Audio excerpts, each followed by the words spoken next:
Assalamualaikum warahmatullahi wabarakatuh. Selamat pagi anak-anak hebat 5A. Bagaimana kabar kalian?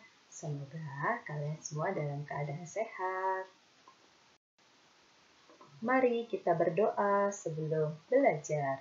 Bismillahirrahmanirrahim.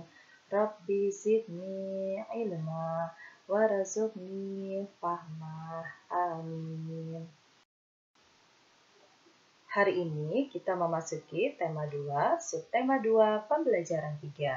Pelajaran pertama yang dibahas bahasa Indonesia dengan materi menyajikan informasi teks yang ditemukan dalam bentuk peta pikiran.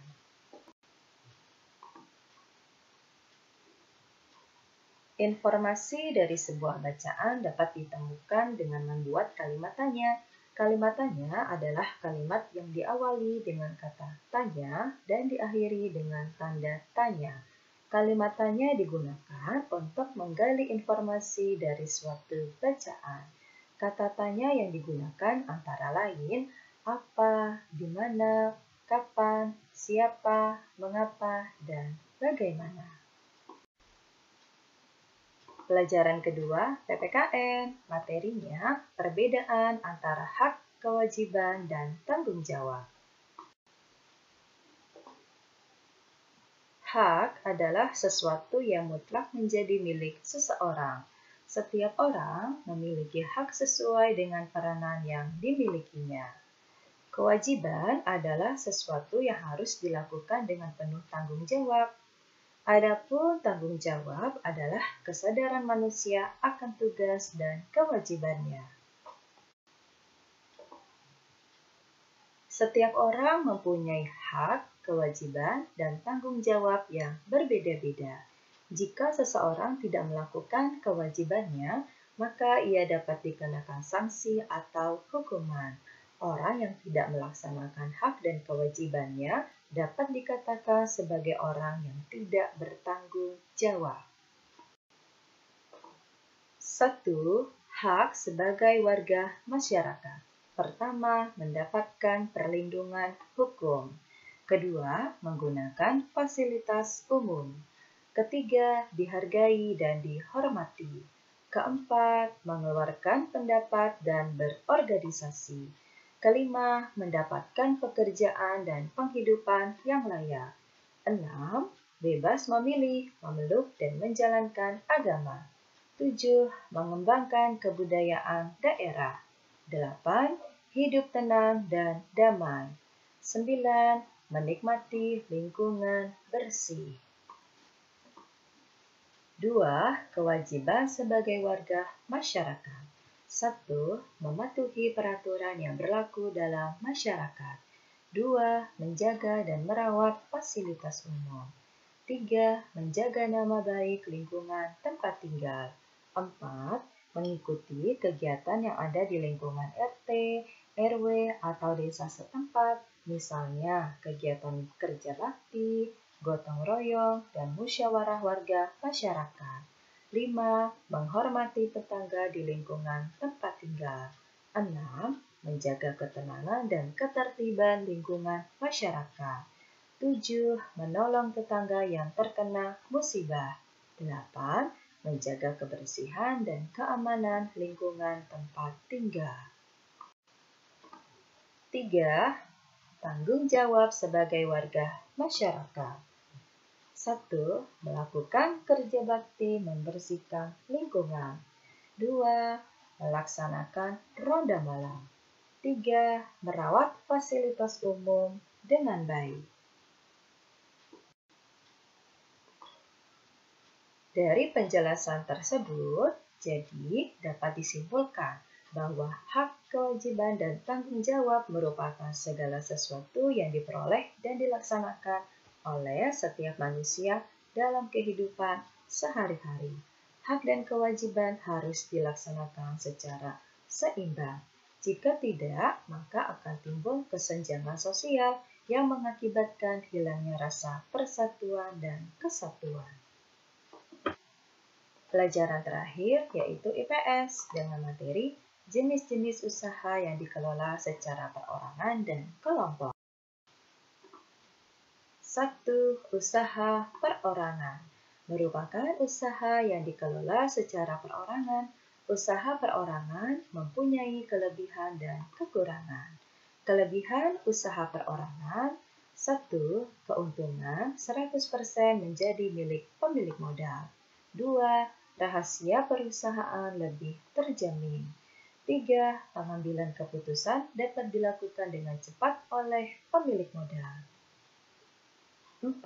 Pemilik modal mengembangkan usaha sesuai keinginannya. Kekurangan dari usaha perorangan: A. Kemampuan dan modal terbatas karena sumbernya hanya dari satu orang. Kedua, kesinambungan usaha kurang terjamin. Bila pemilik modal bangkrut atau meninggal, usaha akan terhenti. 3. Segala risiko dan kerugian ditanggung sendiri oleh pemilik modal. 4. Kreativitas usaha terbatas. Berikut adalah contoh usaha perorangan. Pertama, menanam padi merupakan usaha perorangan di bidang pertanian. Pedagang keliling merupakan usaha perorangan di bidang perdagangan. Membuat gerabah merupakan usaha perorangan di bidang industri kecil. Yang terakhir, montir merupakan usaha perorangan di bidang jasa.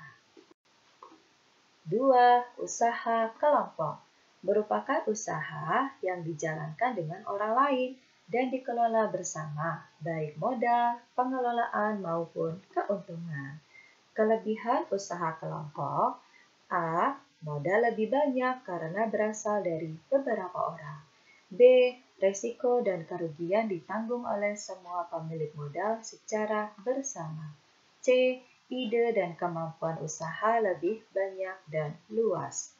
Kekurangan usaha kelompok: A. Keuntungan dibagi dengan pemilik modal lainnya. B. Pengambilan keputusan harus sesuai dengan keputusan seluruh pemilik modal. C. Kelangsungan usaha tidak menentu karena rawan perbedaan pendapat antar pemilik modal sehingga terancam bubar. Berikut adalah contoh usaha kelompok. A. Firma merupakan perusahaan yang didirikan oleh 2 orang atau lebih. Para pendiri firma biasanya orang yang saling mengenal. Firma dijalankan oleh semua anggotanya. Setiap anggotanya berhak melakukan tindakan atas nama firma. Anggota firma juga bertanggung jawab secara penuh atas risiko kerugian firma. B. Persekutuan komanditer atau CV merupakan usaha yang didirikan oleh beberapa orang.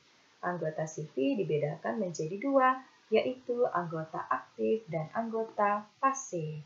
Anggota aktif yaitu anggota yang menanamkan modal sekaligus menjalankan roda usaha. Anggota pasif yaitu anggota yang hanya menanamkan modal dan tidak terlibat dalam pengelolaan CV. C. Perseroan terbatas atau PT merupakan perusahaan yang modalnya dihimpun dari beberapa orang. Modal PT berasal dari penjualan saham, yaitu surat tanda keikutsertaan penanaman modal. Saham dapat diperjualbelikan kepada pihak lain. Pemilik saham memiliki wewenang terhadap perusahaan tersebut dan berhak mendapatkan keuntungan perusahaan. D. Badan Usaha Milik Negara atau BUMN merupakan perusahaan yang seluruh atau sebagian besar modalnya dimiliki oleh negara. Dalam pengelolaannya, BUMN dibedakan menjadi 2 badan usaha, yaitu Perusahaan Umum atau Peru dan Perseroan Terbatas atau PT. E. Koperasi merupakan bentuk usaha bersama yang beranggotakan perorangan atau badan hukum berasaskan kekeluargaan. Tujuan didirikannya koperasi yaitu untuk menyejahterakan anggotanya.